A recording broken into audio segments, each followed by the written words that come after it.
Ciao a tutti ragazzi e ragazze, bentornati sul mio canale o benvenuti, io sono Federica e questo è un canale in cui si parla di benessere a 360 gradi.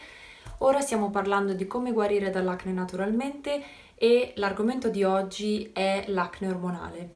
Iniziamo subito. Allora, gli ormoni sono un argomento super complesso, se ci mettessero un po' a parlare di ormoni ne potremmo parlare veramente per ore, quindi non entrerò nel dettaglio, ma vi basti sapere che quando abbiamo situazioni di acne ormonale è perché c'è una sorta di sbilanciamento ormonale. Tra quali ormoni? Tra gli androgeni e gli estrogeni, che sono gli ormoni considerati gli ormoni maschili e gli ormoni femminili. L'androgeno sicuramente più importante è il testosterone, mentre l'estrogeno più importante è l'estradiolo. Estradiolo? O estradiolo? Le cause degli sbilanci ormonali possono essere tantissime. La genetica, l'adolescenza, nell'età adulta sono tantissime anche qui. Quando smettiamo la pillola, lo stress, oh my god, lo stress è una cosa che ai nostri giorni è veramente... A volte anche lo sottovalutiamo. Una dieta sbagliata, livelli di zuccheri nel sangue che non sono costanti, il nostro fegato, se il fegato non lavora bene, disfunzioni della tiroide, molto importante, e ritorniamo all'intestino. Vi ricordate nello scorso video vi ho detto che l'intestino espelle tutte le sostanze di cui il nostro corpo non ha bisogno, tossine ma anche ormoni. Esatto, quindi se noi non andiamo in bagno regolarmente, gli ormoni in eccesso vengono riassorbiti dal corpo e se già abbiamo una situazione di sbilancio ormonale, causiamo ancora più casino, insomma. Per questo l'intestino è fondamentale. Per chi non avesse visto il mio video, ve lo lascio magari in descrizione. Lo sbilancio ormonale nella donna causerà tantissimi problemi,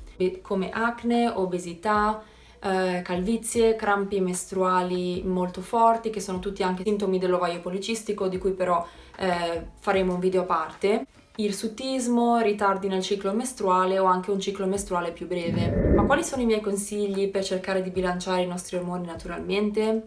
Allora, consiglio numero 1: testate i vostri ormoni. Voi che siete in Italia, per favore, fatelo, è molto più facile che qua in UK veramente bisogna lottare per tutto dal medico, io ci ho messo tantissimo a fare dei test ormonali e quindi voi che ne avete la possibilità veramente fatelo, così almeno vi rendete conto da dove dovete partire, qual è il vostro ormone che è più sballato, quali altri sono a posto e da lì vi regolate. E un'altra cosa importantissima, testate la tiroide. Tiroide e ormoni sono veramente in simbiosi l'uno con l'altro.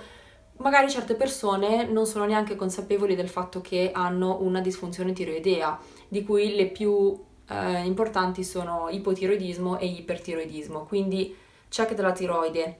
Consiglio numero 2, big thing, stress. Lo stress, cercate di veramente stressarvi il meno possibile. So che uno dirà sì, vabbè, nella vita di tutti i giorni lo stress gioca un ruolo fondamentale, ma il consiglio che vi do per cercare di limitare lo stress è di prendervi anche soltanto 5-10 minuti per voi. Fate la cosa che più vi piace una volta al giorno, dedicatevi quei minuti. Può essere prepararvi una tazza di caffè, può essere farvi un bagno caldo, una passeggiata con il cane, chiamare la nonna, leggere un libro che vi piace, ascoltare della musica rilassante. Voi trovate il vostro metodo, ma veramente fatelo ogni giorno. È un grandissimo, grandissimo aiuto per cercare di calmare i nostri nervi e lo stress. Quello che io faccio personalmente è yoga, che l'ho scoperto da poco, ma sta diventando una mia grandissima passione. Magari farò anche dei video collegati allo yoga poi in futuro. 3, cosa importantissima anche questa, qualità e quantità del sonno. La qualità del sonno è importante, quindi cerchiamo di dormire in un ambiente rilassato, lontano dai rumori, di scegliere un bel cuscino, un bel materasso e anche la quantità del sonno, ragazzi. Perché tutti dicono che è importantissimo dormire almeno 7, io dico almeno 8 ore a notte, perché se noi dormiamo poco, l'insulina del nostro sangue si alzerà e questo creerà ancora più sbilancio ormonale. Questo non è uno degli unici motivi, ma il sonno veramente con i nostri ormoni è un'altra cosa che va a pari passo. Consiglio numero 4: la cura del nostro fegato. Il fegato è un organo deputato al filtraggio di tantissime sostanze nel nostro corpo, è un organo importantissimo anche il fegato, filtrerà anche gli ormoni. Dobbiamo sempre cercare di avere un fegato in salute. Per fare questo, quello che io vi consiglio sono delle tinture di cardo mariano. Il cardo mariano è considerato come il detossinante per eccellenza per il fegato. Vi consiglio le tinture perché sono molto più efficaci delle capsule. Altre erbe che possono aiutare sono il cardamomo e il carciofo, ma il cardo mariano top.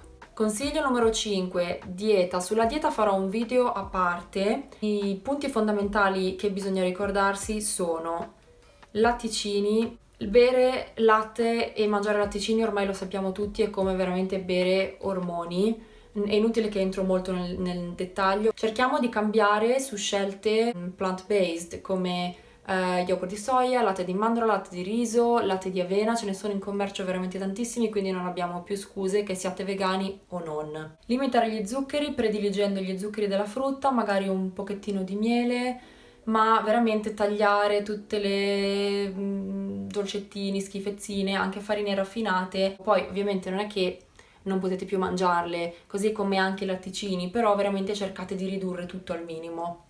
Incrementare i grassi buoni, assolutamente, avocado, noci, olio d'oliva, semi.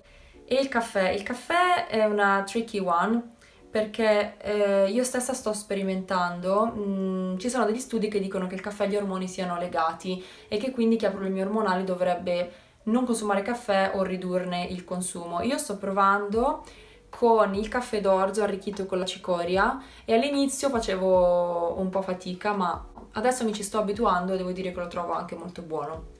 Consiglio numero 6, ci sono due integratori, supplementi, in realtà sono due cibi di cui vi voglio parlare. Uno è la polvere di maca. Io utilizzo questa Seven Hills Whole Food, la compro da Amazon, questa qui.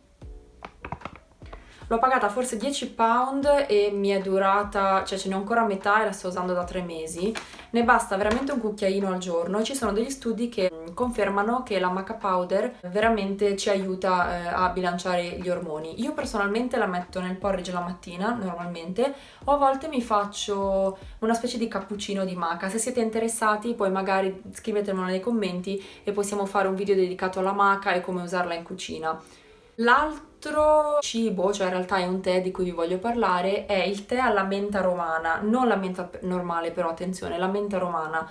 Questo è particolarmente adatto alle persone che hanno, alle donne che hanno testosterone alto, perché abbassa il testosterone. Bisognerebbe cercare di berne circa 3 tazze al giorno, quindi mattina, pomeriggio e sera, per io direi 2-3 mesi prima di vedere se veramente ci sono benefici, però provate. Consiglio numero 8 e ultimo consiglio del video, seed cycling. Allora, questa è una tecnica che è veramente molto interessante, devo dire, e consiste nel rotare questi 4 semi durante il ciclo mestruale. Allora, nella prima fase, prima dell'ovulazione, dovremo mangiare un cucchiaio di entrambi questi semi di lino e semi di sesamo. Li potete anche qui mettere nella colazione, nel porridge, nelle insalate, nelle zuppe, dove volete. Nella seconda fase del ciclo mestruale, cioè quindi dopo l'ovulazione, dovremmo invece consumare un cucchiaio al giorno di entrambi i semi di girasole e semi di zucca. Meglio se li macinate, li tenete in una piccola giarretta di vetro e li mettete in frigorifero per evitare che irrancidiscano. Anche questo metodo testatelo per 2-3 mesi prima di capire se ha una efficacia. Questi erano i miei 8 consigli su come cercare di regolarizzare i nostri ormoni naturalmente.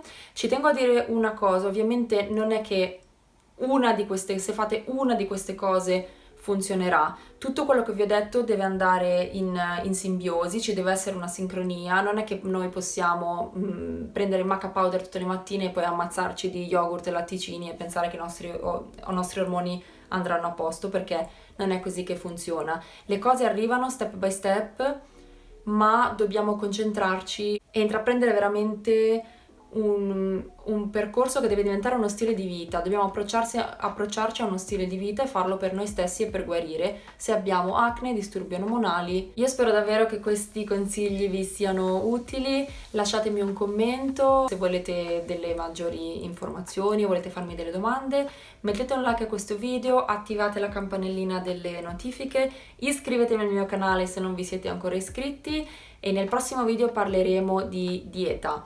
La dieta per l'acne e cosa io personalmente mangio per prendermi il culo della mia pelle. Per oggi è tutto, un bacione, ciao ciao!